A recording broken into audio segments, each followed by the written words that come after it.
약물 방출 스텐트 삽입 치료의 명과 암.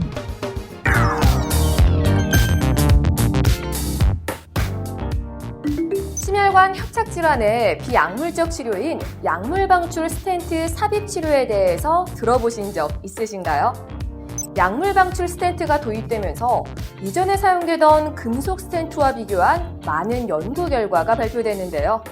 과연 그 임상 성적은 어떠했을까요? 약물 방출 스텐트는 현재 시술 건수의 폭발적 증가와 함께 비약물적 치료 부분에서 심장 우회로 수술을 대체하는 효과를 가지고 왔습니다. 그러나 약물 방출 스텐트도 후기 합병증이 있습니다. 후기 합병증으로는 어떠한 증상이 있을까요? 이번 시간에는 약물 방출 스텐트의 임상 성적과 약물 방출 스텐트의 후기 합병증을 이해해보는 시간을 갖도록 하겠습니다. 또 신개념 약물 방출 스텐트로는 무엇이 있는지 살펴보고 향후 시술 치료의 발전 방향에 대해서 생각해 보겠습니다. 이번 시간에는 약물 방출 스텐트가 어떻게 확대 사용되어 왔고 임상 성적은 어떠한지, 후기 합병증에는 어떠한 것이 있는지 살펴보겠습니다. 또한 신개념 약물 방출 스텐트에는 어떠한 종류가 있으며 그 특징은 무엇인지, 그리고 향후 시술 치료는 어떠한 방향으로 발전해야 하는지에 대해서 살펴보겠습니다.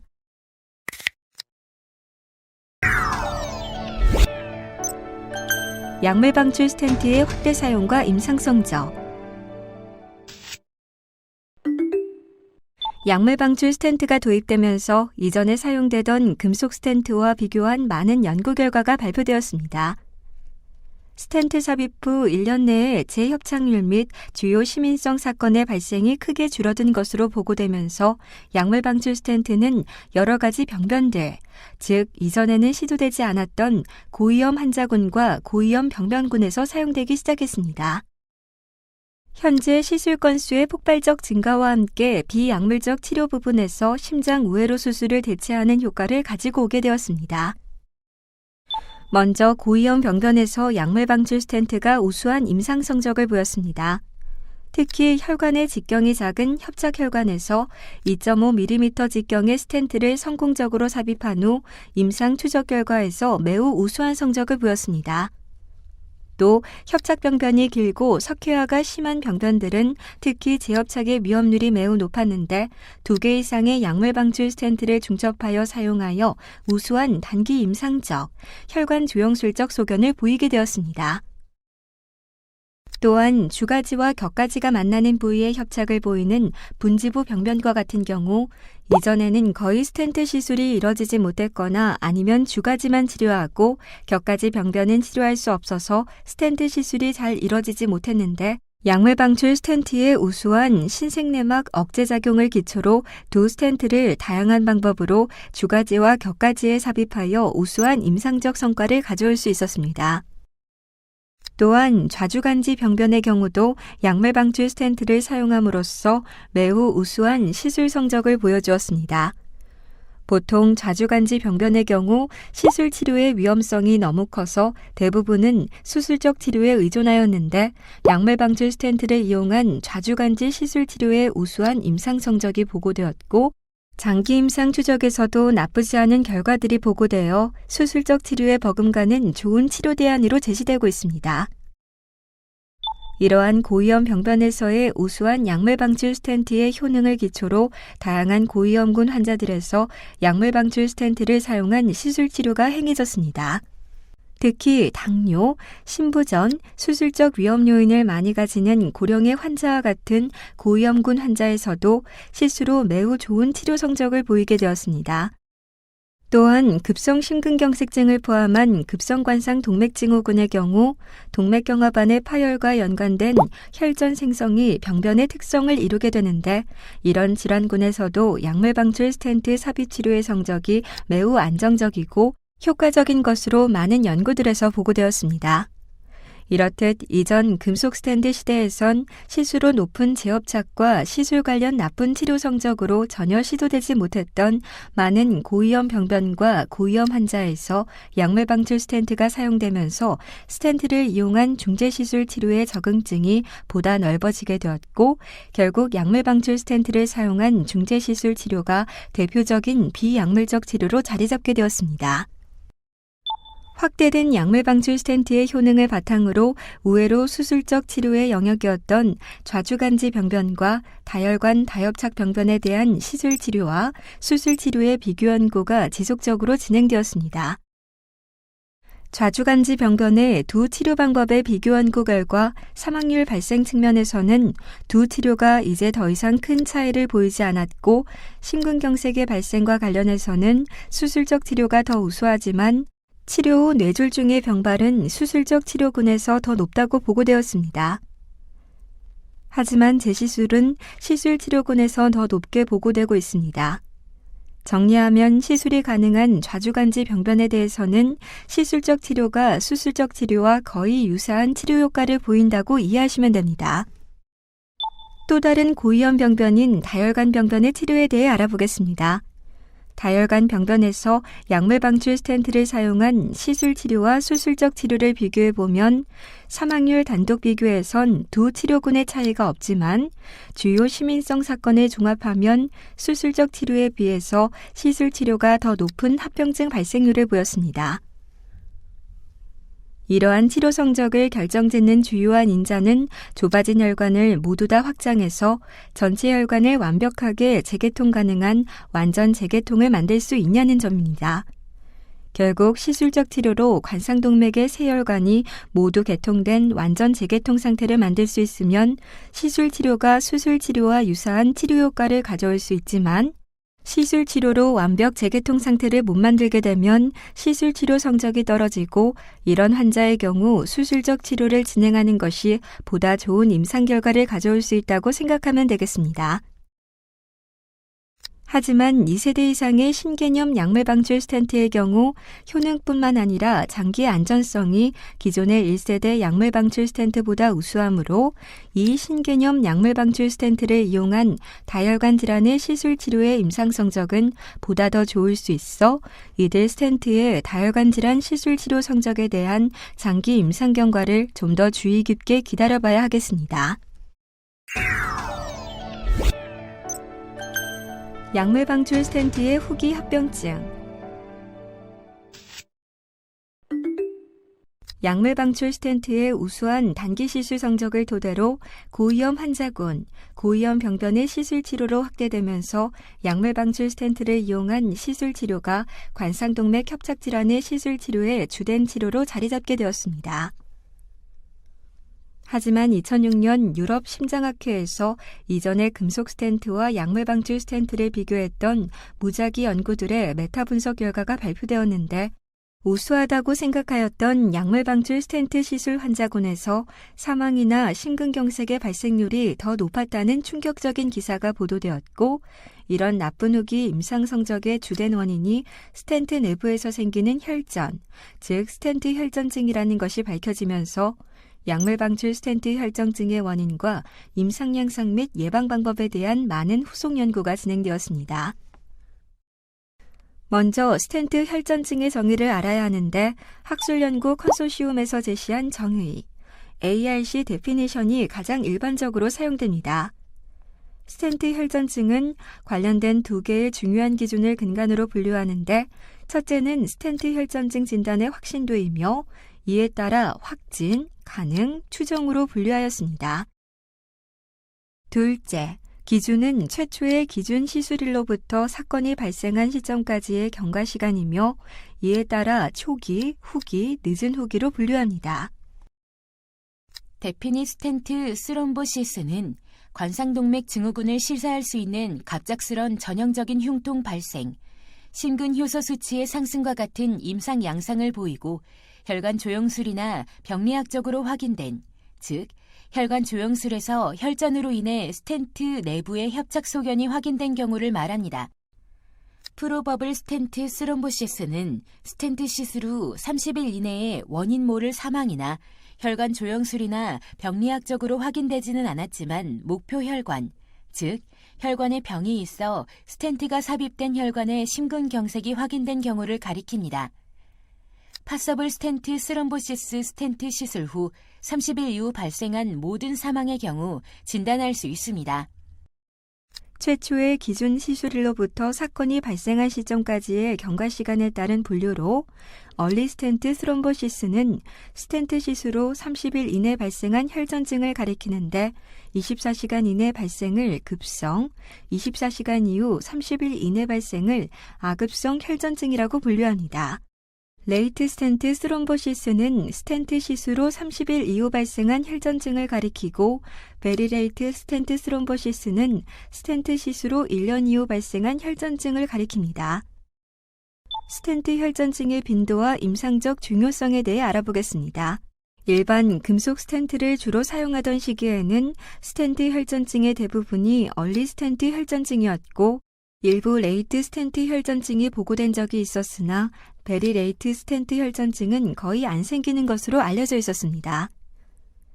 그러나 1세대 약물 방출 스텐트의 경우 얼리, 레이트, 베리 레이트에 모두 발생하는 것으로 보고되었고 얼리보다 오히려 레이트와 베리 레이트 스텐트 혈전증의 발생이 더 문제가 되는 것으로 알려지면서 약물 방출 스텐트 사용의 유일한 제한점이 되기도 했습니다.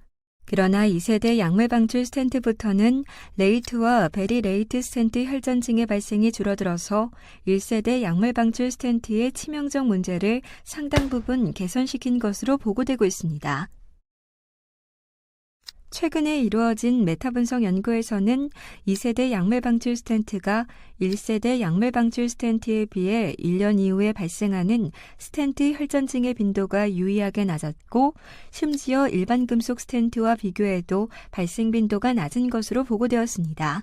수만 명의 대규모의 환자군을 대상으로 시행한 메타 분석에서도 2세대 약물 방출 스텐트가 일반 금속 스텐트 및 1세대 약물 방출 스텐트보다 전체 스텐트 혈전증 빈도가 낮은 것으로 보고되었고 특히 약물 방출 스텐트의 큰 약점으로 지적되었던 베리 레이트 스텐트 혈전증도 일반 금속 스텐트에 비해 높지 않고 오히려 낮은 것으로 보고되어 적절한 약물 치료만 잘 이뤄진다면 스텐트 혈전증을 매우 걱정을 할 정도는 아닐 것입니다. 요약하면 스텐트를 삽입한 후 발생하는 스텐트 혈전증의 빈도는 약 1% 내외로 초기의 1세대 약물 방출 스텐트의 경우 일반 금속 스텐트와 비교하여 얼리 스텐트 혈전증, 레이트 스텐트 혈전증 간에는 유의한 차이가 없고 오히려 베리 레이트 스텐트 혈전증 발생 빈도가 높았습니다. 그러나 2세대 약물 방출 스텐트가 개발되면서 스텐트 혈전증의 위험성은 일반 금속 스텐트나 1세대 약물 방출 스텐트에 비해 유의하게 낮아진 것으로 이해하시면 되겠습니다. 스텐트 혈전증의 발생 빈도가 관상동맥 중재수로 1% 내외로 상당히 드물게 발생하는 문제임에도 불구하고 스텐트 혈전증이 많은 관심과 논란의 대상이 되고 있는 이유는 관상동맥 중재술 이후 생길 수 있는 다른 만성 합병증에 비해 임상적 경과가 훨씬 치명적일 수 있기 때문입니다. 대표적 만성 합병증 중 하나인 재협착은 대부분 서서히 혈관의 내경이 좁아지기 때문에 만성 안정형 협심증으로 가장 흔히 발현하지만 스텐트 혈전증은 관상동맥의 급성 폐쇄를 일으키기 때문에 급격한 임상 경과를 보이고 경우에 따라서는 환자를 사망에 이르게 할 수 있습니다. 특히 스텐트 혈전증에 의한 사망은 전고 증상이 없이 진행되기 때문에 환자, 보호자, 그리고 임상인 모두에게 불안 요소로 작용할 수 있습니다. 스텐트 혈전증은 흔하게 심근경색이나 급사로 발현하게 됩니다.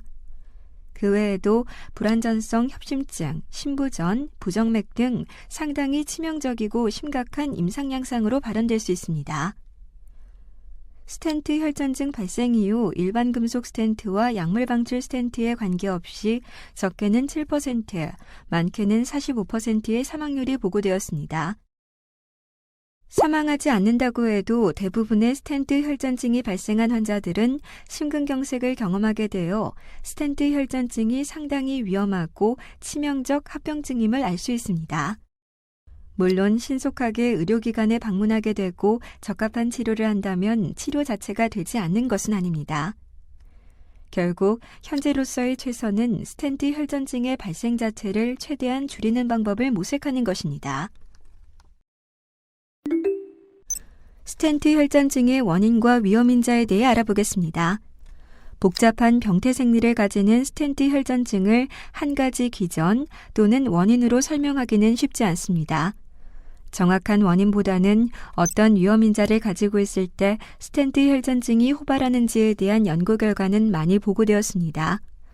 스텐트 혈전증에는 환자 요인 외에도 스텐트 자체의 문제, 스텐트 시술 과정의 문제, 항혈소 판재에 대한 반응, 병변의 특성 등 많은 요인들이 복합적으로 관여하는 것으로 알려져 있습니다. 각각의 요인을 자세히 알아보면 환자 관련 요인으로는 항혈소 판재에 대한 내성, 신부전, 급성 관상동맥 증후군, 당뇨병이나 유전적인 요소가 있으며 시술 관련 요인으로는 시술 후 잔존 내막 박리, 스텐트가 혈관 내벽에 완벽하게 부착되지 않는 경우, 스텐트가 적절하게 팽창되지 않는 경우 등이 스텐트 혈전증 발생의 큰 위험 요인이 될 수 있을 것입니다. 병변 관련 요인으로 분지병변, 길고 작은 혈관 내경 병변, 병변 내 혈전 존재가 인자가 될 수 있고 약물 치료 특히 항혈소 판재 관련 요인으로는 항혈소 판재 투약을 중단한 경우가 가장 중요한 스텐트 혈전증 발생 위험인자로 간주되고 있습니다. 상기 스텐트 혈전증의 발생과 관련된 위험 요인들을 전체적으로 비교한 연구 결과를 보면 다른 인자들보다도 항혈소 판재의 중지가 가장 큰 위험 요인으로 알려져 있습니다. 특히 위험병변이나 고위험 인자들인 당뇨, 불안정형 협심증 등은 조절 불가능한 위험인자로서 이를 조절하여 스텐트 혈전증 발생의 빈도를 낮추기 매우 힘듭니다. 그러나 항혈소 판재의 조기 중단의 경우 다른 위험 요인들과 달리 조절할 수 있는 위험인자로서 약물 중단의 위험성을 잘 막을 수만 있다면 스텐트 혈전증의 발생 위험성도 줄일 수 있습니다. 게다가 고위험군 환자, 고위험 병변 환자에서도 결국은 항혈소판 제제의 적절한 사용이 위험성을 낮추는 가장 효과적인 방안일 수 있으므로 시술 치료를 받는 환자들에 대한 약물 치료의 중요성은 매우 크다고 할 수 있습니다.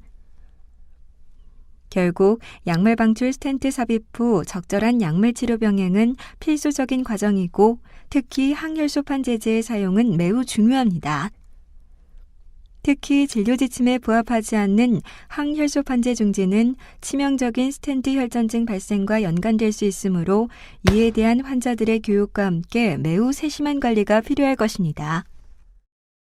신세대 약물 방출 스텐트 삽입 후 권고되는 이중 항혈소 판재 투약 기간이 점차 짧아지고 있습니다. 신세대 약물 방출 스텐트의 스텐트 삽입 후 혈관 반응성이 이전 1세대 약물 방출 스텐트와 비교하여 안정적이기 때문입니다. 또한 이중 항혈소 판재 사용의 기간 중과에 따른 출혈의 증가와 이와 연관된 치명적인 사건, 사망률이 여전히 매우 높기 때문에 스텐트 혈전증을 막기 위해서 무작정 이중 항혈소 판재 사용 기간을 늘리는 치료 전략은 이제 환자에게 도움이 되지 않는 것으로 간주되고 있습니다. 하지만 여전히 스텐트 혈전증은 이런 신세대 약물 방출 스텐트 삽입 후에도 발생하고 있고 스텐트 혈전증의 치명도가 낮아지지는 않았습니다. 결국은 환자의 위험 요인들을 잘 평가하고 이런 요인들에 대한 강화된 치료 전략과 함께 적절한 약물 치료가 항상 동반되어야 할 것입니다. 또한 이를 위해 시술 치료와 시술 연관 약물 치료의 치료 진료 지침을 늘 숙지해야 할 것입니다. 또한 시술 치료와 약물 치료가 늘 발전을 하고 있기 때문에 이에 따른 치료 진료 지침도 자주 바뀌고 있습니다. 그러므로 변화하는 진료 지침은 임상의뿐 아니라 관련 업계 종사자 역시 필수적으로 알아두어야 합니다. 스텐트 삽입 치료 후 항혈소판 치료요법에 대해 알아보겠습니다. 약물 방출 스텐트 삽입 후 항혈소판 제제의 사용과 사용기간은 스텐트 혈전증 방지의 가장 주요한 인자이고 이에 대한 명확한 지침의 숙지는 매우 필요합니다. 기본적으로 초기 1세대 약물 방출 스텐트는 시수로 최소 1년의 이중 항혈소 판재 치료 요법이 필요하다고 알려져 있고 아스피린과 클로피도그렐이 주로 사용되었습니다. 시수로 1년이 지나면 단독 항혈소판 제제 사용이 가능하다고 알려져 있고 단독 약물은 특정한 경우를 제외하고 중단 없이 사용할 것을 권고하고 있습니다. 1세대 약물 방출 스텐트를 개선한 신세대 약물 방출 스텐트의 경우는 최근 지침에 따르면 이중 항혈소판 치료 기간이 6개월로 줄어들었습니다.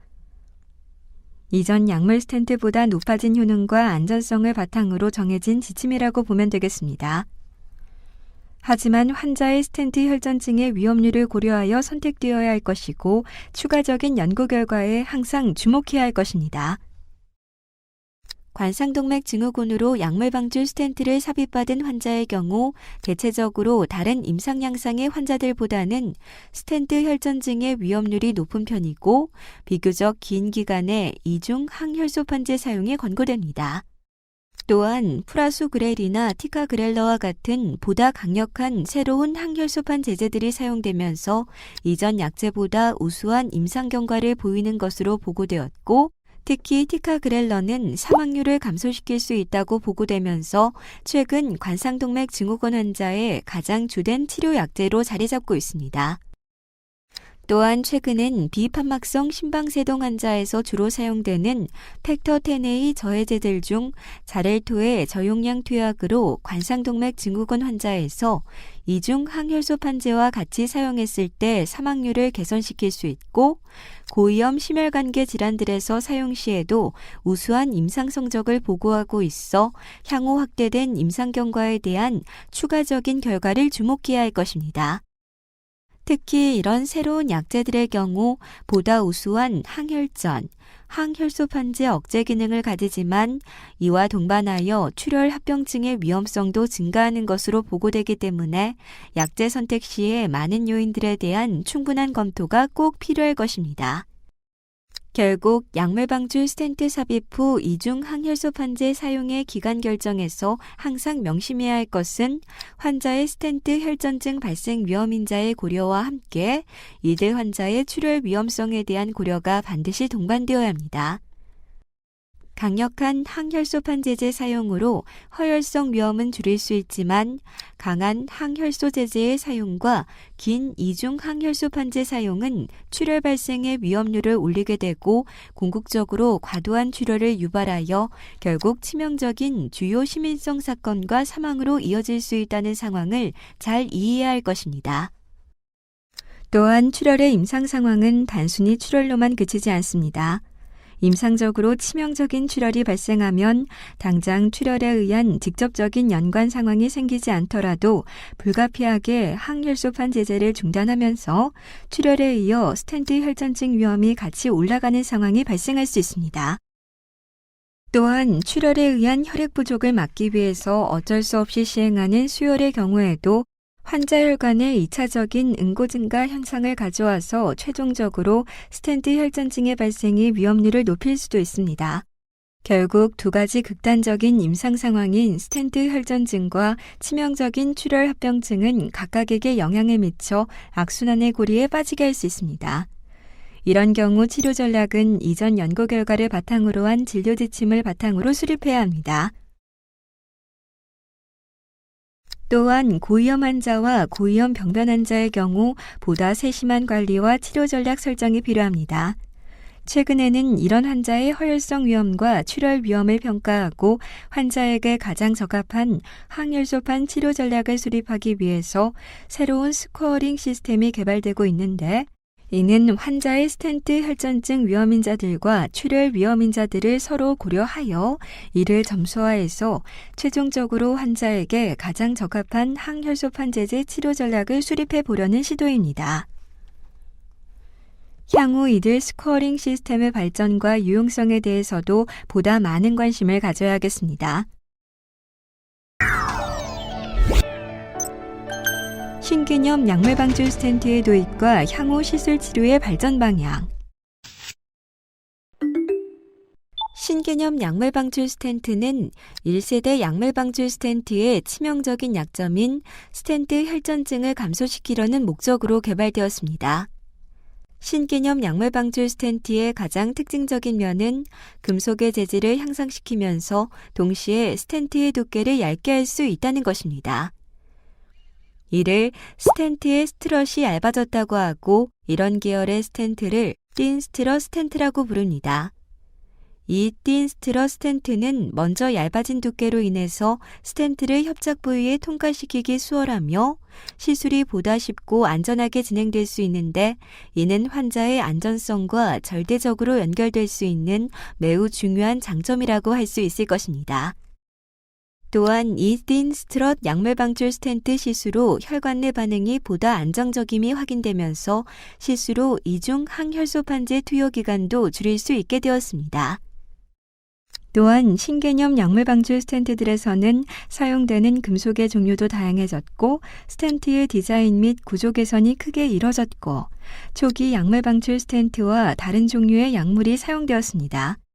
또한 후기 스텐트 혈전증의 가장 큰 원인 중 하나인 약물 방출 폴리머를 개선하거나 근본적으로 생체 분해성 폴리머를 사용하여 보다 안정적인 혈관 반응성과 임상 성적을 보이게 되었습니다. 약물 방출 스텐트의 발전 양상을 나타낸 다음 그림을 살펴보면 1세대 약물 방출 스텐트인 사이퍼나 텍서스 스텐트와 비교하여 많은 부분이 개선되었습니다.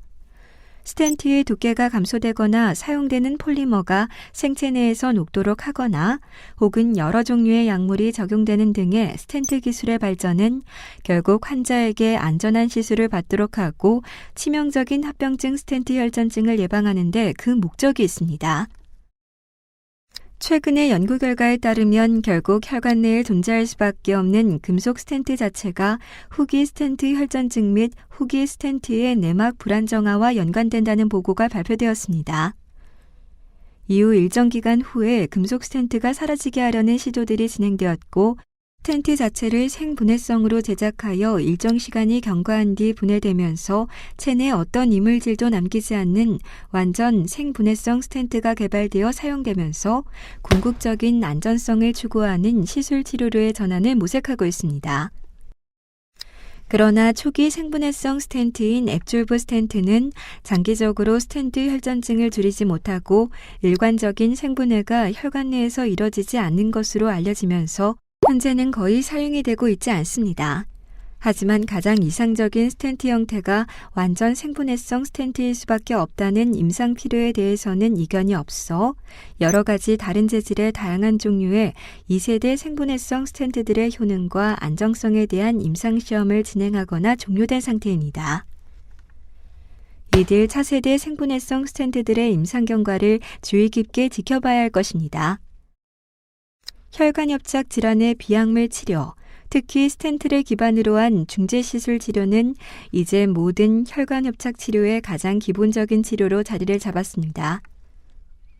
하지만 시술 관련 합병증과 스텐트 혈전증과 같은 스텐트 관련 합병증들이 항상 공존하므로 시술 치료의 적응증에 대한 충분한 검토가 꼭 필요하고 스텐트 삽입 치료 후 지침에 맞는 약물 치료가 항상 병행되어야 한다는 점을 숙지해야 합니다. 그리고 앞에서 말씀드린 것처럼 향후 중재시술 치료는 환자의 안전성을 바탕으로 진행되므로 지속적으로 개발되는 다양한 시술기구와 기기에 대한 보다 세심한 이해가 필요합니다. 시술 치료의 치료 효과 향상과 함께 환자의 안전이 항상 가장 중요하다는 사실을 항상 명심해야 합니다. 오늘 학습한 내용 중 좌주간지 병변의 치료 효과 비교에 대해 더 깊이 알아봅시다.